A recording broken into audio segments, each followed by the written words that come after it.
ফের বাংলায় ফিরছে মর্নিং স্কুল। বড়সড় ঘোষণা করলেন রাজ্যের স্কুল শিক্ষামন্ত্রী। শুধু তাই নয়, শিক্ষক এবং ছাত্রদের উপস্থিতি নিয়েও কড়া বার্তা দিলেন তিনি। বার্তা দিলেন শিক্ষক নিয়োগ নিয়েও। কিন্তু ঠিক কি বললেন তিনি জানুন।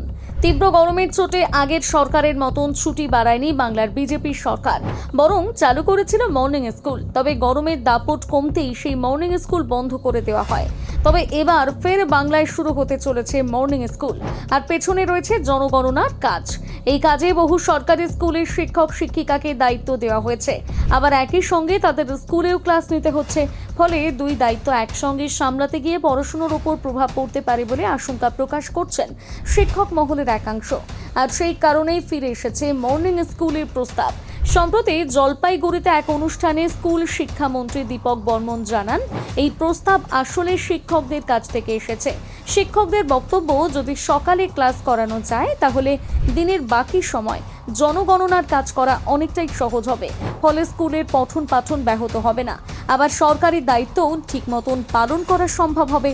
মন্ত্রীও জানিয়েছেন, এই প্রস্তাবকে সরকার ইতিবাচকভাবে বিবেচনা করবে, অর্থাৎ এখনও চূড়ান্ত সিদ্ধান্ত না হলেও মর্নিং স্কুল চালুর সম্ভাবনা উড়িয়ে দেওয়া যাচ্ছে না। এবার আসি আরও একটি বড় ঘোষণায়।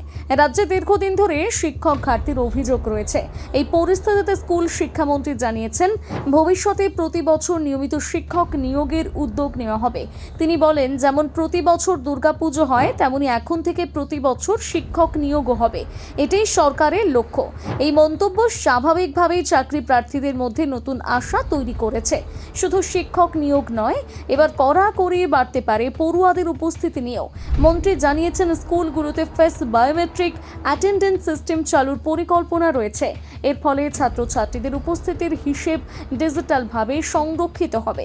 এবং এখানেই রয়েছে সবচেয়ে গুরুত্বপূর্ণ বার্তা, যেসব পড়ুয়ার উপস্থিতির হার নির্ধারিত মানের নিচে থাকবে তাদের মাধ্যমিক পরীক্ষায় বসায় অনুমতি নাও মিলতে পারে। অর্থাৎ শুধু নাম নথিভুক্ত থাকলেই হবে না, নিয়মিত স্কুলে উপস্থিত থাকা অত্যন্ত গুরুত্বপূর্ণ হয়ে উঠতে পারে। সব মিলিয়ে শিক্ষাক্ষেত্রে একাধিক বড় পরিবর্তনের ইঙ্গিত মিলেছে। এই পরিবর্তনগুলো নিয়ে আপনার কি মতামত জানাতে ভুলবেন না কমেন্ট করে।